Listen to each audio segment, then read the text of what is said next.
On today's show, 3 questions. Number 1, how is the AI landscape changing? Number 2, is 2025 a renter's market? And number 3, are you an alpha? Welcome to Dentist Money's 2 cents, where we help dentists navigate all the noise. I'm Matt. Will. And I'm Rabih. Dream team. Guys, this is going to be a theme for the next, at least for this week and next week. We're one step closer. I said this. I told you this about 3 months ago. I called it. Eagles are the best team in football. Gonna win. This might come back to bite me. I've only got 1 game left, but I'm going to tell you, I am going to read live on air. I'm going to read to you what I texted my friends. I have a group thread with my high school friends. Over 20 years, we've had this thread together. Could never get released if any of us run for office. Here's what I said. I said, and I'm going to say this right here, and it might come back to bite me. I said, I'm going to say something that might come back to bite me later, but I believe it. The Eagles are going to win, and I don't think it's even going to be close. Boom. So we'll find out. You should emotionally hedge with a lot of money on Chiefs. On the Chiefs. That's actually Patty a good Mahomes call. never loses. It's a good call. And when I say it's not going to be that close, what I mean is I'm not calling a blowout. I'm not saying that, but I say my guess is Eagles win by 2 scores. I mean, Eagles win by 10. Let's see it. Ish. So you did call the semifinals or whatever they are called. So I've been saying this whole time. I said 3 months ago when I watched. I can't remember what game it was, but I walked away from it was like I can't remember what it was. It was a few months ago, and I said, and I actually have a client. Shout out Brooke. He's in Philly. We text all the time about the game. And I said, the Eagles are the best team in football. They're winning it this year. And I've never come off of that position, and I never will. And we only got 1 game left. So I hope it doesn't end up being a massive disappointment. Against the juggernaut, the NFL sweetheart, Roger Goodell's sweetheart. Exactly. I was down 2 years ago. This is obviously a repeat. 2 years ago, I was down in Panama. Shout out Elevation Association. I'm going again to Central America. We're going to Nicaragua. We're doing a Super Bowl party down there. So I'm hoping for a different result this time around, but I digress. Nice. Let's jump in. Rabih, how is the AI landscape changing? I just want to give a disclaimer. Please. Football pick success does not correlate with stock picking success. Just a heads up. So don't come to us asking us to pick stocks for it. There you go. Unless there's a stock called Eagles. Anyway. Yeah, exactly. So how is the AI landscape changing? I find it a little bit ironic and interesting because this week we got big news on inflation, big news on unemployment, and also a Federal Reserve meeting where they decided to not change interest rates, but it did not make headlines. The market has moved on. And simply because what drives the market right now is not the Fed. We have talked about it for a while. I'm guessing because I saw it outside financial news, Instagram and YouTube and like on the news and on jokes. They're talking about AI more than the financial media is talking about AI. But just to give you a refresher and have a common ground for us to have the conversation, earlier last week, a small Chinese company backed by a hedge fund released performance reports regarding one of their large language models similar to ChatGPT called DeepSeek. And it was able to do as well as ChatGPT-4. Also, later on, they released reports from another model of theirs related to reasoning, not just understanding our language, but also like reason, trying to find the logic in what's being said, which is compared to OpenAI's 001 model, which is smarter than PhD students. And it also beat the same metrics and even slightly better in some areas. This took the market by storm. Why did it take the market by storm?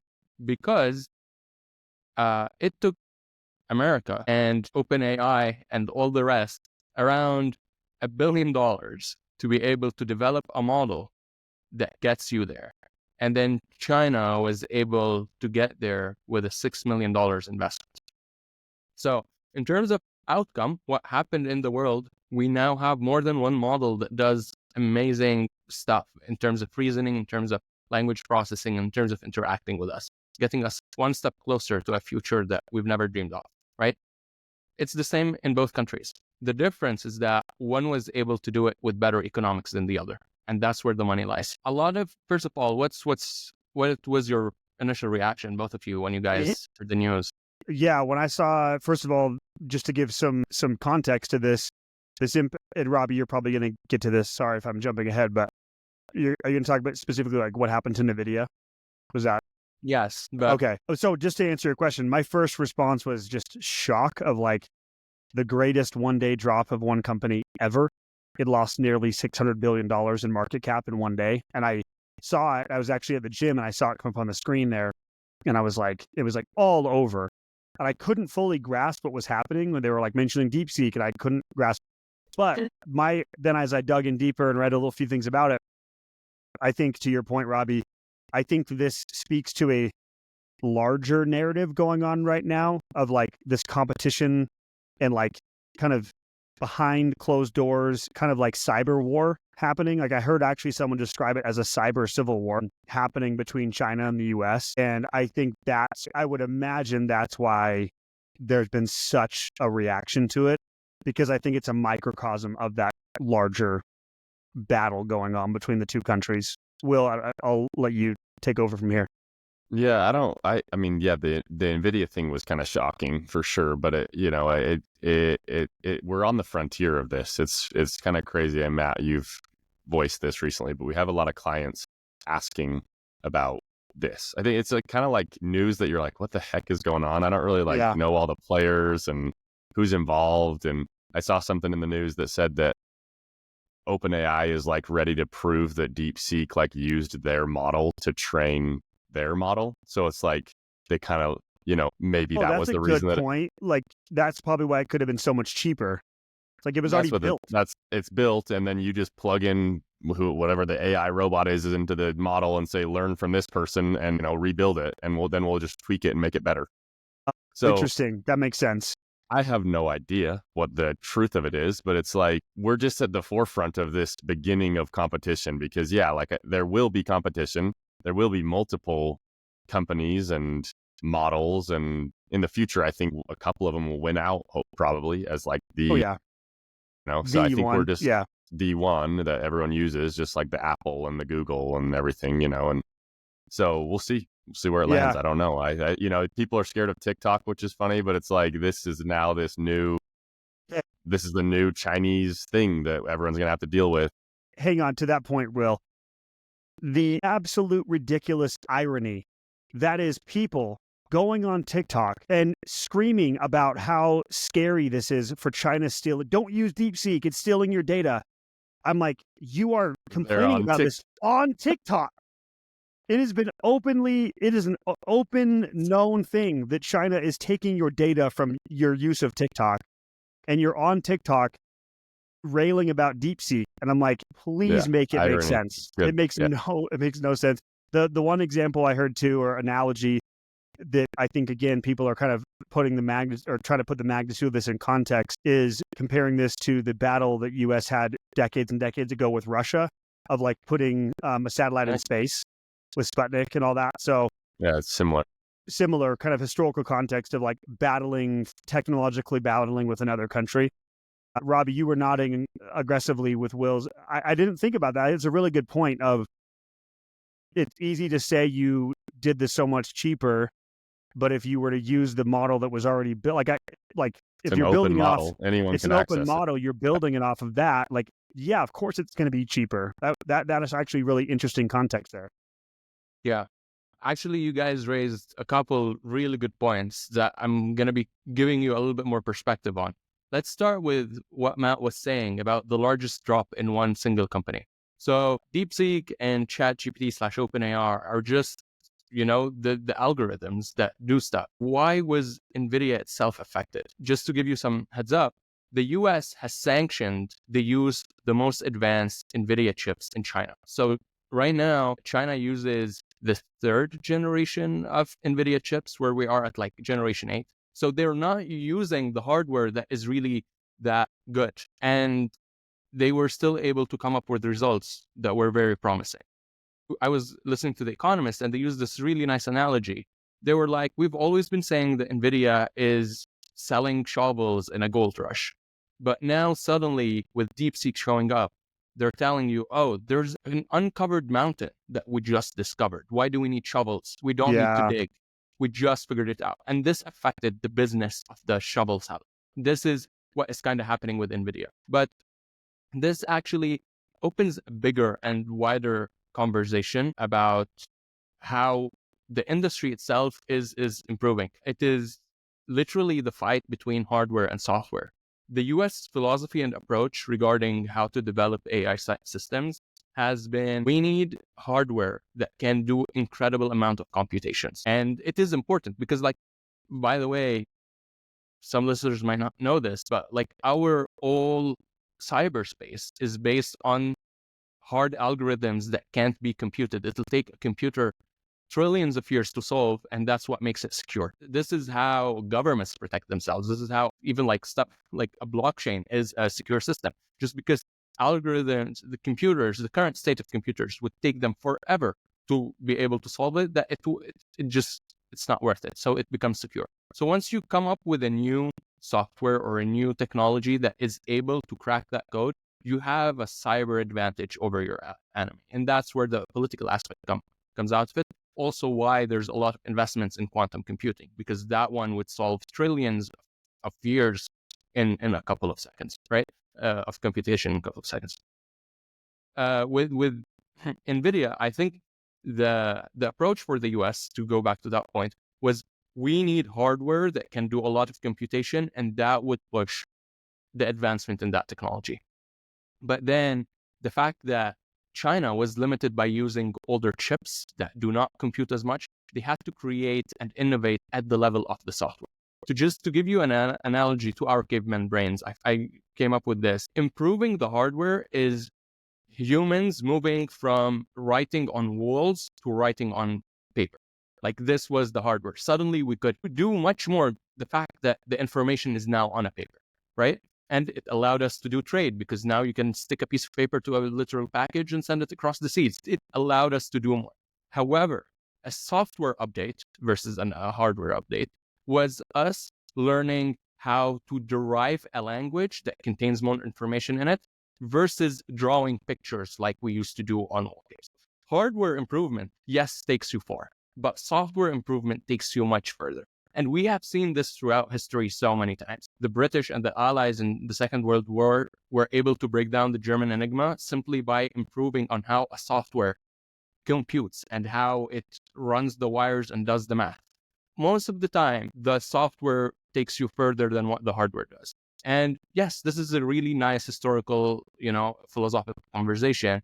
But what does this mean, and why does Wall Street care? What Wall Street cares about is who is going to be the winner that makes most money. And if we look back to the year 2000 during the dot-com bubble, those who were pushing the forefront of what we can do with the internet and how our lives are changing because of the internet are not the companies that ended up making the most money. Apple and Amazon and Google were not the ones that redefined what it means to be on an internet and have a website and communicate virtually. This is kind of reality. Usually the innovators are not the most profitable. The most profitable are the ones that follow through and make a successful business plans out of it. And the market is realizing that. NVIDIA had the largest drop, but it's also a 17% drop in one day. This is more than normal. We have seen companies crash by 80% in one day. Yeah. And even if NVIDIA crashes by 50%, it will still have a very healthy trajectory growth-wise. It has grown so much, the largest in the 21st century, that even if it cuts in half or more than half, it's still going to be a healthy company.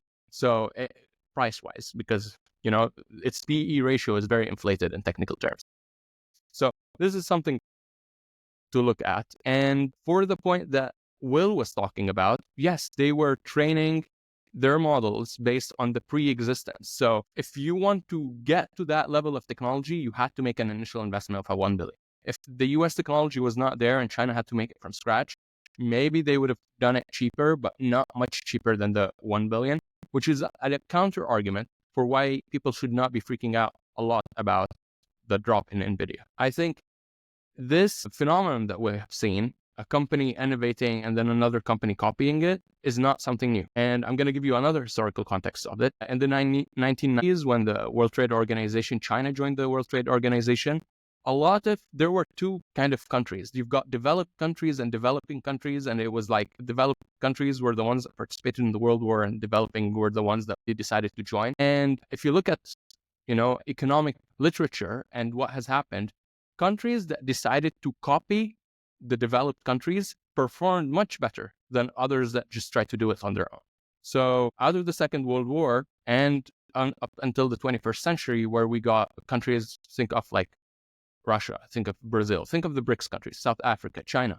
China was the one that decided to copycat literally products from all around the world more than the rest. And it is the country that was able to reap the biggest economic benefit. So catching up, if you want to grow and you're not the first in line, copying the first in line is your best strategy there to get to them. Yeah, there's like a lesson there just in life in general. Yes, and this is what happens at an economic level, at the technological level. It's a phenomenon that repeats itself. But once you become number one, there's no one for you to copy. And the only way you can push forward is through an internal mechanism, a different approach, taking risks to be able to innovate, which is the US is great at, by the way. And that's why the US has been number one for, since the Second World War. So it is something to look at. From a consumer level, yes, now we have more than one alternative and ability to get AI services. This is going to drive down costs. This is going to push companies to compete with each other and hopefully speed up the rate at which this technology is becoming a bigger part of our lives.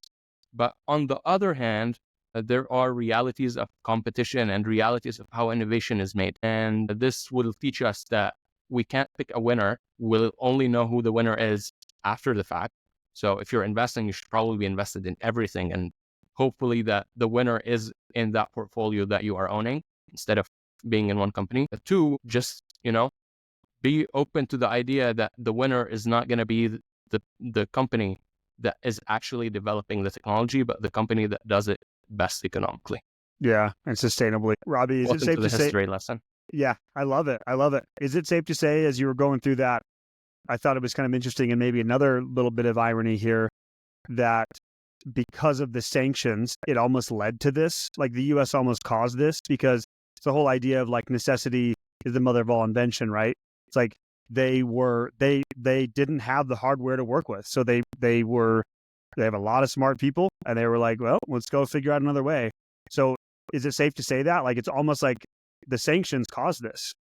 Yeah, they were a contributing factor. Maybe we are too spoiled with the amount of money that we have. Now, whenever a new idea shows up, money is thrown at it out of nowhere. And there isn't as much of an incentive to make sure it is economically viable. OpenAI has introduced a $20 model, introduced a $200 model, and they were so surprised by the demand that they're not able to break even. And they're saying we're not going to be breaking even for a long time.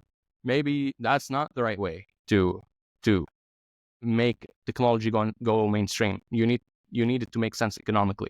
You need to be able to derive value out of it so you can reinvest that value and further the technology, bring the technology further. Yeah, lots of lessons here for sure. Will, any other thoughts or reactions to this?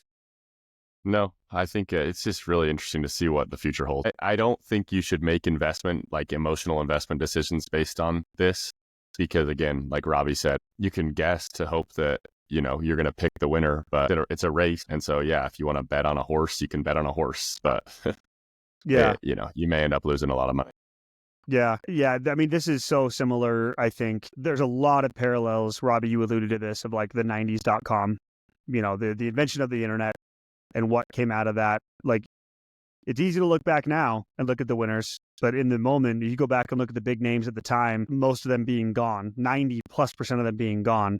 The ones that came out of that, again, easy to look back now and be like, oh man, if I would have just bought Amazon in 1999, like, of course, but it's easy to look, again, hindsight is easy to look back on. I think this is kind of similar to your point, Will, and Rabih, you said this too. There are going to be winners out of this race, 100%, and they're going to make a lot of people a lot of money, but don't pretend like any one of us, anyone out there is going to know right now beforehand which ones they are. So again, just kind of like preaching to the choir of diversification being that principle to focus on. Rabih, any other final thoughts or comments on this? No, I hope if we put the itch of, oh, I need to find the winner to make money, and we zoom out, everyone is optimistic about the future that we're gonna be.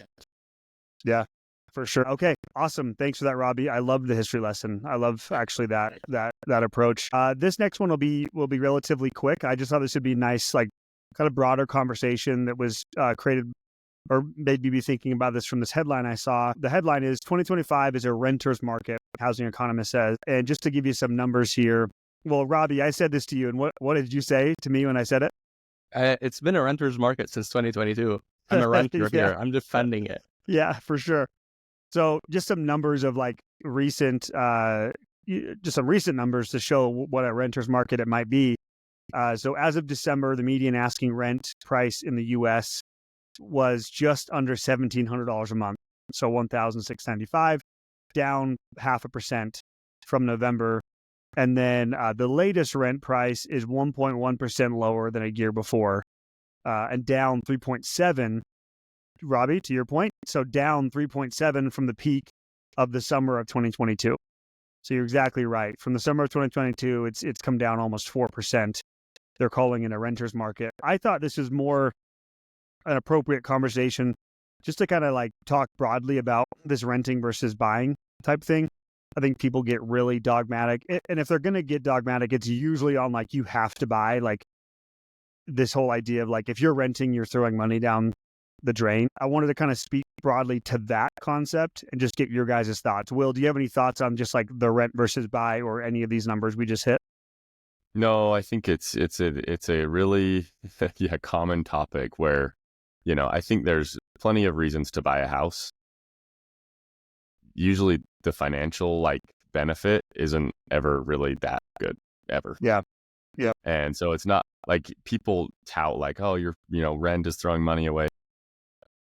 We always tell clients like your primary residence is not even an asset that you can use in retirement. So technically you're throwing money away that your kids can inherit, I guess. But yeah, it's not, I think Jake put this in Slack the other day, and Ryan validated it with his own personal experience. But we had a client recently who did the math on, sold his house and then did the math on how much money they had spent to like upgrade. Yeah, if you do the math, you actually lose money. So yeah, you're going to be sad. I'm a product of that. We're like doing a painting deal right now, and you just look at like all this money you put into like improving the house. Yes, it improves quality of life. That's the non-financial side of owning a house. There's a lot of reasons to do it because there's permanence and quality of life, and your children and your family can grow up there, and a sense of community. But never make it about money because it's usually not. Yeah, so true. To that point, Will, I always find it interesting, and I get it. I totally understand why. But it's funny stepping back and like working with clients or talking to dentists when, and I always find it interesting when people justify a lifestyle decision with a financial justification, right? Meaning they'll say, oh, well, yeah, I'm going to do this now, but like it'll be worth so much more in 2 years if I do the kitchen and do these baths and do this and that. And I'm like, oh, are you going to sell it in 2 years? Well, no, but it'll be worth more. It's like, well, why do you care? Like you're spending the money. And hey, if you want to do it for a lifestyle investment, the new kitchen, yeah, right. That's great. If it's going to make your life happier, awesome.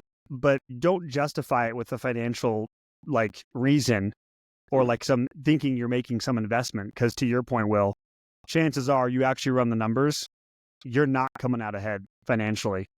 Rabih, let's get you in here. What are your thoughts on that? Yeah, I've run the numbers, and I'm a renter. It doesn't sound like you. And I'm on the other side of the conversation where I'm excited to tell you. There are two main factors that has made renting easier for me financially than buying. One, the elevated interest rates, which are making mortgage payments more expensive. Two, the fact that, and we've covered this, I think Jake did, that the average house size in the US has been increasing. You do not find a single family home with a 1-bedroom anymore. Like it's so hard to find these.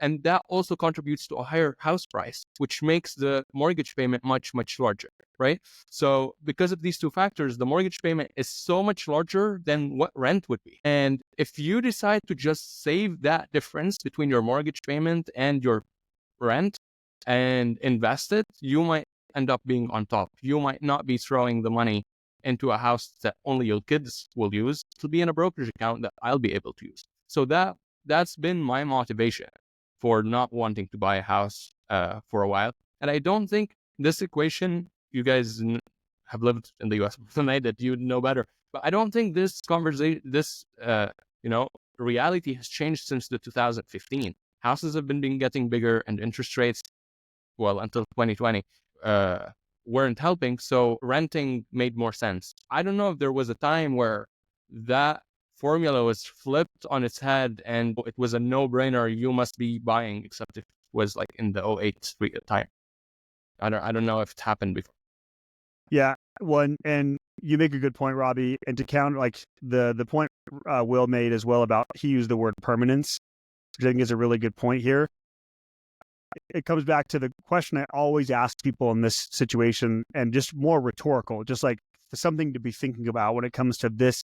If you're out there having this debate with yourself, or you're having a conversation with a spouse or a partner, and you're thinking about what's best for you, I think the question to always be thinking here is, what are you optimizing for? So, Will, you use the word permanence. The opposite side of that is really like flexibility, right? Or the ability. So there's a lot of people out there that I'm like, forget the numbers. What kind of lifestyle do you want? Like, I know a ton of people, I've talked to a ton of people who want the flexibility of saying, I don't want the permanence of owning my home and being stuck here. Maybe they're in a part of their life where they don't have kids yet. Maybe they're not married or have a partner and they want to travel more. It's like, well, you want to have the flexibility to move on a whim. In that case, from a lifestyle perspective, yeah, you probably don't want to be owning a home. So I just think it's more complicated than just, there's so many people out there. And again, I think more times than not, the people that are dogmatic about this are the people that own homes, right? That are just like, you have to own. Owning is the only way. It's the most efficient way to do this. You're building equity, all this stuff. And it's like, yeah, that all might be true. Rabih's smiling because he knows it's not true. It's not that simple. So again, this topic, I wanted to just have a broader conversation about renting versus buying. It's just not that simple. Rabih, you're smiling. Give us your thoughts. I'm not thinking about houses. You know what I'm talking about, but this is the same argument people use to have kids. Once you have kids, oh, you no. really want to rent for them. We're not going there, Rabih. We're laughing to ourselves because this is an inside joke. Rabih and I have had many a debate on children. We will save that for another day. Maybe I would say that DA kids after hours. DA after hours. I would say that kids and houses go together. If you have kids, you probably want to buy a house because it's where memories are created. And I think I actually think that's totally fair. And I actually, that was me, right? And I totally get it. But again, I always try to encourage people to realize this is a lifestyle decision. This is not a financial decision. And that is okay. It doesn't always have to line up on the spreadsheet. You don't live in a spreadsheet. You live in the real world. The whole idea of like, it might not be rational, but is it reasonable based on your lifestyle, I think is the way to look at this. Will, any other thoughts on this? No, I mean, yeah, nothing really other than just make the best decision for your life and optimize for your life. And like, truthfully, like we bought a house that was probably a little too expensive and like broke some financial advisor rules. And don't we know? Don't we know? Right. It's been great. Like we've loved it. And it's been a huge benefit and, to our happiness in our life. So it's like you can break some rules financially if it's going to impact and influence your life. Because at the end of the day, that's all that matters. Did you have a good life? Did you live the life you wanted to live? Obviously, if it's going to put you in financial stress and strain, don't do it. Or ruin, or the total ruin. Or ruin. Yeah. So, I mean, check with some people before you make a decision. But, Hey, Will, I was thinking we're going to give people a peek behind the curtain. You remember, I will never forget this. Speaking of houses, this was years ago with our boy Jake. Shout out Jake Elm, friend of the show, on the show a lot. When he texted us, he was buying a home. This was like, had to be like 3 years ago. Yeah, and he or maybe more. He messaged you and me. I can't remember what was it. Like he was so stressed about the loan or the terms of the loan. And it was like, do I do this one for 2.9% or do I do this one for 2.75 for this mine? And we were just like, bro, shut up. Just like, doesn't matter. Yeah. He was so stressed. So and we laugh about that with him even to this day. Okay. That was great. Rabih, any final thoughts? Will, any final thoughts on the house before we get real spicy here? Will, last question here. Are you an alpha? You have to answer that first. Obviously, yeah. I wouldn't be asking the question if I wasn't an alpha. No, so this is just the question itself. When we say alpha, we're referring to alpha male or alpha human, I guess. So in Salt Lake City, there's a group that put together an event, a convention, you could say, how everything's doing like FitCon, AlphaCon, I don't know, Comic-Con. So they put together a convention, these alphas. There was a group of alphas that decided we're going to throw a convention. The slogan was be there or be nothing or something like that. They must be alphas because they're calling themselves alphas. That's the only barometer here. It's like, you've got to be an alpha. Totally. There's nothing more name it alpha than going to so the like conference. it almost seemed like an SNL skit. Like the picture that they put up was like the biggest bro picture you could ever see. It's all these guys. And long story short, turns out if you're listening, by the way, and you went to this thing, like there's no judgment, a little bit, not a lot, but just a little. I mean, maybe there was some motivation there that got some people going. It's kind of like, anyway, I digress. The long story short, these guys. So there was 6 of them that was run. There were 6 to 8 of them, 3 to 4 of them ended up being like con artists and scams. Like actually 2. So one recently was in the news in Salt Lake City because he defrauded investors out of $20 million. It was basically a Ponzi scheme, promising 7 to 10% monthly returns, return of capital in 12 months. He was going to help them with their e-commerce business. This guy was, I think, maybe self-proclaimed nickname was the Bull. Jeremiah the Bull Evans, and he went by the Bull. That's enough right there for me to be like, yeah, no, I'm good, dude. So, I mean, but again, 530 people invested with him and gave him roughly, anywhere from like $30,000 to $100,000 a pop to help start these e-commerce stores, which were essentially supposed to be money printing machines. He had some contact at Amazon that was going to like do it, and none of it ended up being true. They all lost their money. The guy basically embezzled the 20 million, lived a really fancy alpha lifestyle. And yeah, that was it. So he pleaded guilty to securities fraud and money laundering through his company, Alpha Influence. That was the name of the company. And a lot of people lost money. So that's basically the story of it. There was another guy, Wags Capital, same deal, raised money, lost it all, spent a lot of it personally. The Underground Railroad guy, I think, is in the news for some of that stuff too, kind of taking money in the name of child trafficking and not using it all on child trafficking. So yeah, it's just crazy to me. But the moral of the story here is there's always going to be these type of people. We recently in the dental industry had a couple of incidents like this, and maybe if anybody is plugged into the happenings in the private investment world in the dental industry, but there was a certain person who was kind of this real estate investor who was involved in some of the private investment groups and just disappeared overnight and took with him millions and millions of dollars. These, mainly dentists' money. Fled the country.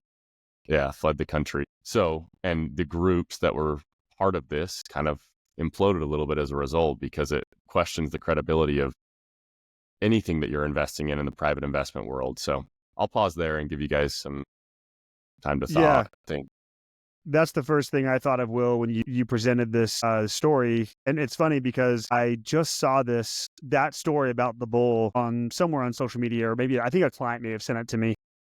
I was like, have you heard of this? Because this just happened, right? Yeah. Like that particular case, like last week. Yeah. But I immediately thought when we were all talking about this before going on, is how pertinent this is to dentists, because obviously we only work with dentists, so we're probably biased. It's the only group we are like engaged with on a regular basis.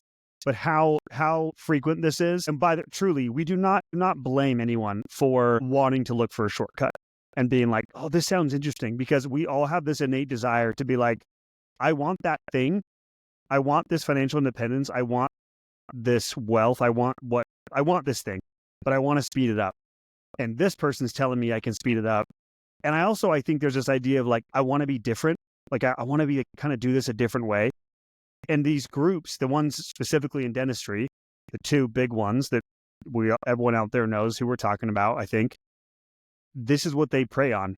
They're preying on this exact thinking. So maybe it goes without saying, but Will, you just gave the example of saying this guy was promising 7 to 10% returns and return of capital in 12 months. Like a pretty straightforward kind of metric to you, or benchmark or barometer to use here is like, if it sounds too good to be true, it absolutely 100% is. and it is going to come back to bite you and be a fraud. Like, there's no situation ever that someone is promising you ridiculous returns like that, where it ends up being something that, even at the best case, it ends up just being something that, again, not even close to what they said, but more likely and worst case is it's going to be complete fraud. So just be careful with this kind of stuff. Be careful with the shiny objects. It feels like this is happening. Like we've hit this like influx lately of this kind of stuff. We got to go through waves. And lately it feels really, really like pervasive. I'll stop there. Rabih, get your thoughts. Yeah. I think the market has told us so many times that it does not care what you know, does not care whom do you think you are. It's all about taking on a risk and being rewarded if you are being patient enough. The idea is that you can draw a circle around people and you would say that, oh, because they are alphas or because they are nerds or because they are whatever, label you want to put. It would find them a different investment technique and a way to make money. Just makes me like have a big question mark over my head. I'm going to even go as far as saying, oh, just because you are dentists, you should be investing different than what the sound investment advice says. And you should deviate from what common sense says about risk management. You might do many tweaks, but you do not redefine a whole investment approach simply because there's a certain label. The rules of how many compounds, the rules of how risk management and being prudent are universal. Any single business that wants to succeed, every single investment that wants to survive has to follow these rules. And the fact that you are putting a label just deviates us away from the main event, the main point of what we're investing for. Yeah. Rabih, it's an interesting point. I was going to say this too, as you're going through that and just thinking about this story. And I think some of the themes here of because I think we want to give people things to be looking out for when it comes to this kind of stuff, right? And I think a general kind of overarching theme to look for, and I want to throw this out there and see if you guys think this is a good way to look at this. If it's one person or a group of people, and their first thing is kind of like, look at me, like they're propping themselves up as like, look how special I am, you can be special too. That's number one. And then number two is, if they're pretending like they know something everyone else doesn't, that's probably number two big red flag. So if they're propping themselves up as the hero, and this is big in dentistry and outside of dentistry, if they're like, I'm the hero, you can follow me and be like me, and then I know something everyone else doesn't, I think pretty much 10 out of 10 times that person's scamming you. I'm going to throw that out there and get your guys' thoughts. Is that a fair statement? Yeah, I think a lot of these private investment deals, and we get dentists and clients who bring these to us all the time. A lot of these private investment deals are headed by somebody who's very charismatic, who can really talk a big game, and probably I would not maybe the alpha people are bad examples, because there are a lot of other private deals out there who are like really cool, nice, good people that have like a really good way of explaining something and can sell you, basically, maybe a good salesman. I guess you need to differentiate like the person from the investment. And just because you like the person or have an affinity to the person, or think like this person's cool and successful and I have to copy the person, that has nothing to do with, I guess you can itself. make a bet on the person, but that's not the investment itself. So don't sign up for something just because you like the person, because most of the time the person trying to get your money is not really telling you the downsides. They're just telling you the upsides. Yeah. So it's always going to sound good. You can watch a YouTube video on, Michael Saylor selling Bitcoin, and you're ready to run through a wall and buy millions of dollars of Bitcoin, because it's essentially propaganda for what that person is trying to get you to do, or what that person is trying to get you to your money. And it's always going to sound really amazing. Will, that's such a good point there. You're bringing up a third point, which is question the incentive. What does this person get out of this? Like, how are they paid? What is their motivation? Is it different from mine? Like, that's a really straightforward way of saying, okay, I might like this person. What they're saying tends to make sense. The person saying it is probably really, really, like you said, Will, charismatic and really dialed in their script and what they're telling you, whether that be grounded in like psychology, and they're really good at knowing that's all sales is like psychology, and saying, I know what I'm going to get to trigger you, or I know what lever to pull to get you to want to do this. But question the incentives. As Charlie Munger says, incentives are the most powerful thing in the world. how is this person incentivized by telling me this? Like, what are they getting out of it? That's going to go a long ways too, as well. Rabih, you're smiling. Yeah, I love it. I'm going to add another red flag to the one of if someone's boasting about themselves or you don't know what their incentive is. The third one would be if they're trying to pressure you with time. It's as if like there's no other fish in the sea and like opportunity, this is it. If you miss that on that one, you lose it. And we know this, like psychological studies have shown, if you put people under pressure and makes it time sensitive, our reptilian brain takes over our precortex, prefrontal cortex, and we start to make illogical decisions. You're putting yourself at a big disadvantage. I was smiling because you quoted Charlie Munger, but I have a Warren Buffett quote in my mind, and he said, big Warren Buffett quote is that the markets is a wealth transfer tool from the impatient to the patient. And when they are rushing you to make a decision and put you at a cognitive disadvantage, it's just a big, big red flag. Yeah. Rabih, I'm so glad that you talked about the scarcity mindset that is created by these groups. This is actually really big in DSO land. DSOs, I get so tired of this stuff from DSOs out there saying, we got a recap coming next month. You better get in now. You got to get in on this recap. That's just not how this works. And if you think you're going to get the same price, the same valuation for a recap in the next month that the people that got in a year ago, they are trying to create this reptilian brain, this coming from a place of scarcity, coming from a place of impatience to get you to make a move. Please never, I don't care if it's a DSO or private investment, make a decision based out of desperation. Like, I got to get in now. It's the only situation, it's the only opportunity that's ever going to be here ever again. That is just unequivocally not true. And that's a huge red flag to be thinking about. Rabih, that's a great point. Will, any other final thoughts on this Alpha group? Get your tickets for next year. It's going to be a hit. Maybe we're proving right now. Or come to the Dentist Money Con, whatever. What is our thing? Yeah. There we go. Okay, nice transition. If you want to come hang out with some, I don't know if we're alphas or not, I'm going to say we're not going to tout ourselves. We're just normal people. But if you want to come to a conference that's actually worth coming to, that you're not going to get scammed, you could check out the Dentist Money Summit, June 20th and 21st. Will, that was an incredible segue. I love that. So come hang out with us in Park City this June. Also, if you're out there feeling overwhelmed, if you listen to us or anyone and you're reading books or you're talking to people and you feel overwhelmed by your finances and you're like, I've got so many questions, I'm starting to make real money and I have debt, I have, insurance stuff to figure out, estate planning, investing. You're not alone. First of all, you're feeling like a lot of dentists who talk to us feel. We would love to talk to you. We'd love to answer your questions, hear your story, see how we can help. Go to dentistadvisors.com, click on the yellow book free consultation button. We'd love to talk to you. For now, Will, Rabih, thanks for being here. Everyone, thanks for listening. That was our 2 cents. Till next time, have a good weekend. Bye-bye.